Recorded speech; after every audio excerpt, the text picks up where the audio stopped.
Hi, welcome to another podcast of the Apologist bookshelf. I want to take a look at a book by Tim Keller called Counterfeit Gods. I'll tell you, anything that Tim Keller puts out is worth reading. You probably know his story that he was a pastor in Virginia, and then he started a church in Manhattan. I mean, of all places, Manhattan. You'd think New Yorkers are about as secular as it gets, and they would have no interest in anything to do with Jesus or the Christian faith. But in 1989, he started Redeemer Presbyterian Church, and now it's got, I don't know, I've heard something like over 5,000 regular attendees, and then they've started new churches all over the place. He wrote a book called The Reason for God, and I love that one, and The Prodigal God, and some others. Tim passed away last year, and Christianity lost a really wonderful speaker, theologian, communicator of the truth of Christianity. But he did it in a very interesting way. I mean, he knew his society, he knew culture, he knew some of the best names as far as literature and philosophy went. So he was quite a guy. He could draw on so many good resources. The book I wanted to look at is called Counterfeit Gods. And it's a small book. Let's see, it's just about 200 pages, small size, easy to read, and the subtitle tells you pretty much what's going on here. I mean, look, the title says Counterfeit Gods, and the subtitle says The Empty Promises of Money, Sex, and Power, and the Only Hope That Matters. And you can tell from his chapter titles what he's covering here. One is called Love Is Not All You Need. Of course, that's kind of a takeoff of the Beatles. Money changes everything. The seduction of success, the power and the glory, the hidden idols in our lives.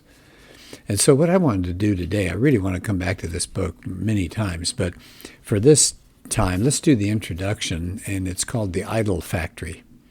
And he quotes from Nietzsche. Like I said, he's really, he knows his philosophers. Here's the quote from Nietzsche: "There are more idols in the world than there are realities." Think about that one for just a minute. There are more idols in the world than there are realities. We dream up and we idolize more than what we face in the real world. He starts with de Tocqueville. And again, that really amazes me that he knows some history of America and some of the famous authors who talked about America. In the 1830s, de Tocqueville came to America and he observed it and wrote his book. And he said that he saw a strange melancholy that haunts the inhabitants in the midst of abundance. Why? He said, well, Americans believed that if they just had money, if they just had prosperity, that would quench all of their yearnings for happiness and the good life. And he said, but that hope was illusory. He says, the incomplete joys of this world will never satisfy the human heart. Isn't that interesting? That's de Tocqueville over, well, almost 200 years ago. He says, the incomplete joys of this world will never satisfy the human heart. And he said, I'm back to Keller again. He says it's a strange melancholy that we all have. It leads to despair, and we are looking for something, we're seeking everywhere, and we're not finding it. And so he says, what is this strange melancholy? He said, even during all this wonderful productivity and our activity and all this prosperity in this country, he said, even during these boom times, we end up with a melancholy. Well, he goes back to de Tocqueville. De Tocqueville said that it came from taking some incomplete joy of the world and then building your entire life on it. He says that's idolatry. So that's worth mentioning again, to take an incomplete joy of the world and build your whole life on it. Now think about that, building our life on an incomplete joy. In other words, it's a good thing. It's not a bad thing, but we put all of our eggs in that basket. We think about that all the time, and we build our whole life on that, and it doesn't satisfy, and that's idolatry. And he talks about, okay, so that was a long time ago, and he said, you go back, the Greco-Roman world, and everybody had their deities and their idols and their shrines, and he said, our contemporary society is really not that much different from the ancient ones. Each culture had its own set of idols. Each had its rituals, it had its priesthood, it had its shrines. He said, shrines? He said, yeah. Office towers, spas, gyms, studios, stadiums. He said, what are the gods of beauty, power, money, and achievement but the same things that have had all sorts of mythic proportions in our own lives? He said, maybe we don't kneel before the statue of Aphrodite like they may have done in the ancient days. But he says, look what happens. Young women today are driven into depression and all sorts of eating disorders by being obsessively concerned about their body image. He says, well, we may not really burn incense to Artemis, but he says when money and career are raised to just cosmic proportions, we do perform a kind of child sacrifice. How is that? He says, well, we neglect family, we neglect community because we're trying to get up higher in business, gain more wealth, gain more prestige, have a name on that office door, have a name on the outside of the building. Now, he said, that's interesting that I think he's really onto something there, that we look down at these people that had these idols and we go, how much more progressive we are these days. No, not really. He said, in ancient times, the deities were bloodthirsty and hard to appease. He says they still are. By the way, I really like that. That's, as an English teacher, I like what he's done in those two sentences. He took this lengthier sentence and then just a 3-word sentence that has a lot of punch. It's like the punchline of a joke. So let me read those two sentences again. In ancient times, the deities were bloodthirsty and hard to appease, period. They still are. Doesn't that have some power, the way he said that? So Keller is really good at his own writing style as well as his insights. So he says, what are some of these idols? Let's talk about them for just a minute. He said, well, money can be like a spiritual addiction. And he said it kind of hides what it can do to us. And he says the Bible says the human heart is an idol factory. And he said, yeah, but people think of idols. They've got these ideas of like literal statues or a pop star. And he said, well, he said, you do get traditional idol worship around the world, but internal idol worship is universal, internally. How we think and what we put our minds to. He said that inside our heart. He said that's universal. He quotes Ezekiel 14, verse 3. God says about these elders of Israel, these men have set up their idols in their hearts. And they said, we've done the same thing. What idols? People would say, well, what do you mean idols? I don't see any idols.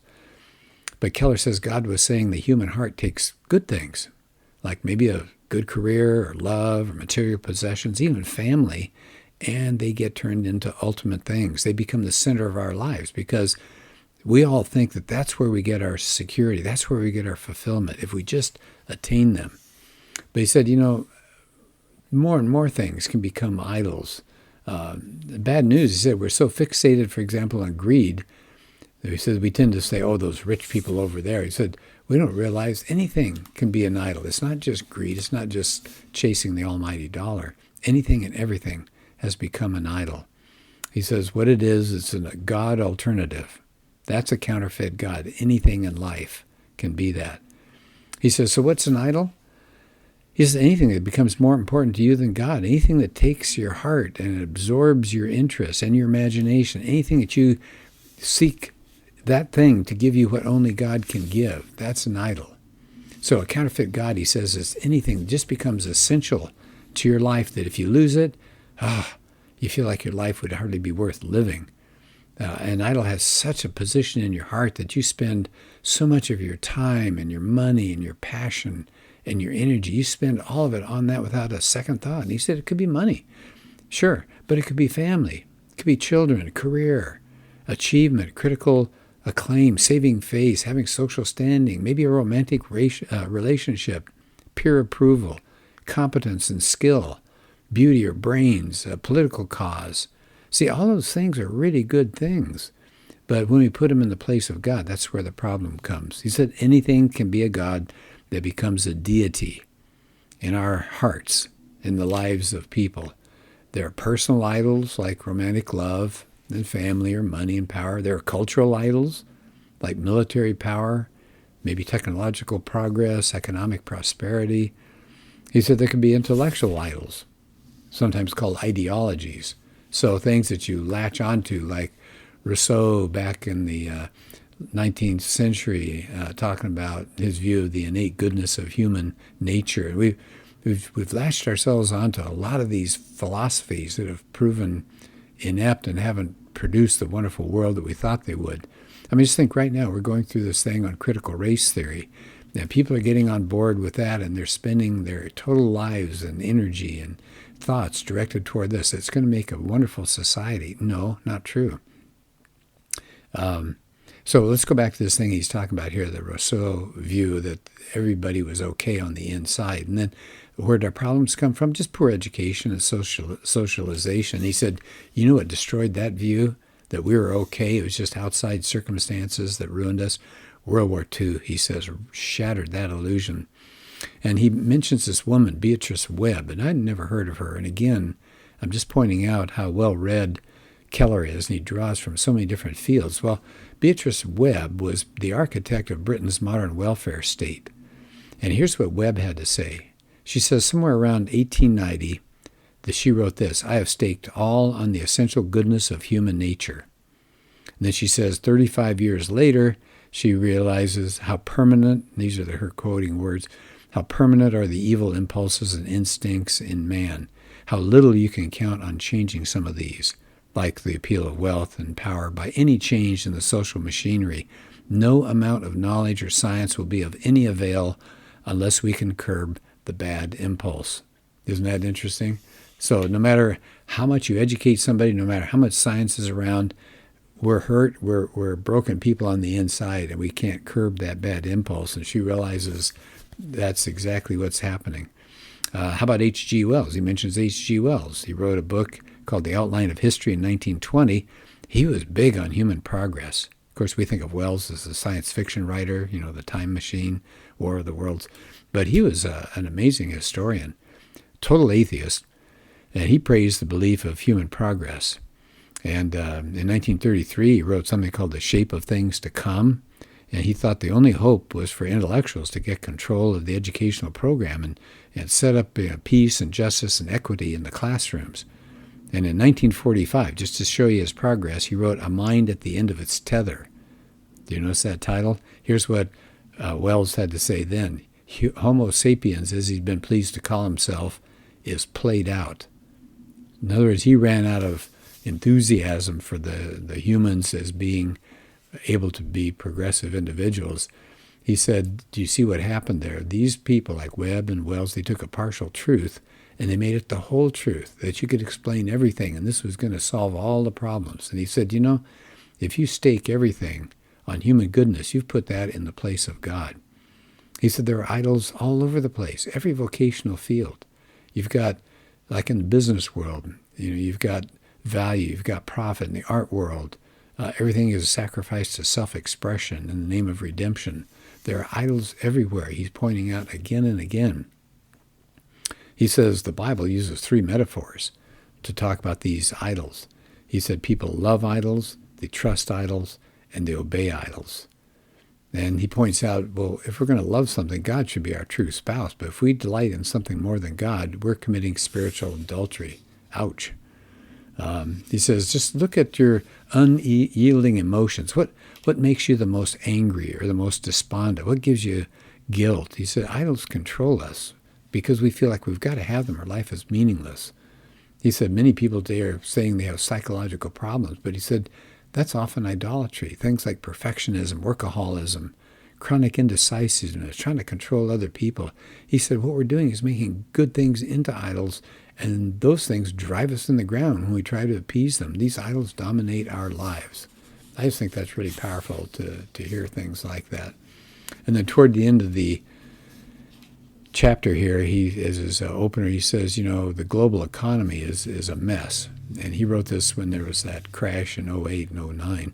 But I would say even today you look around and things seem to be just so chaotic. And he says with the global economy in shambles, many of those idols that we've been worshiping for years have crashed down around us. Oh, amen to that. We put our faith in politics. What have we had?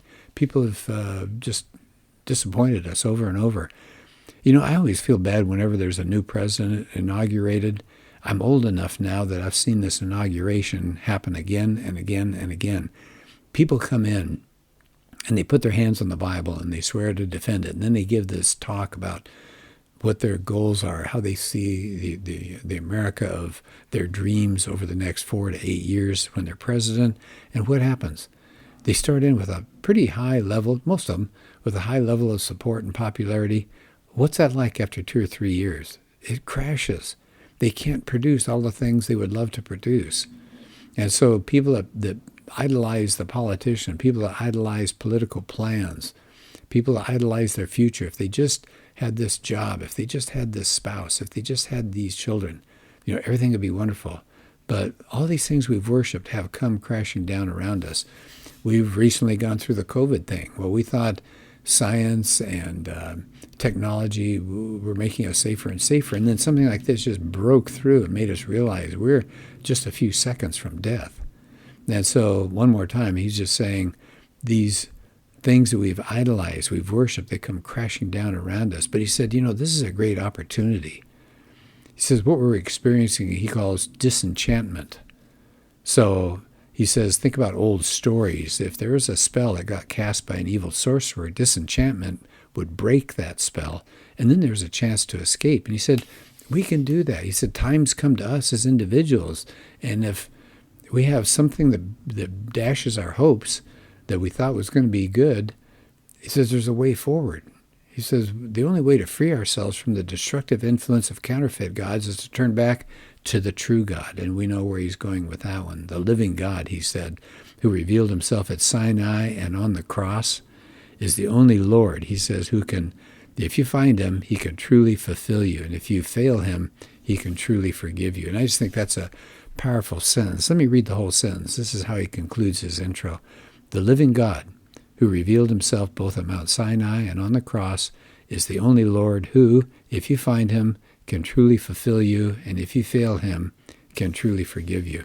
So that's a wonderful way to end this podcast. I'll let Tim Keller have the last words there. Thank you for joining me. Let's do another podcast soon.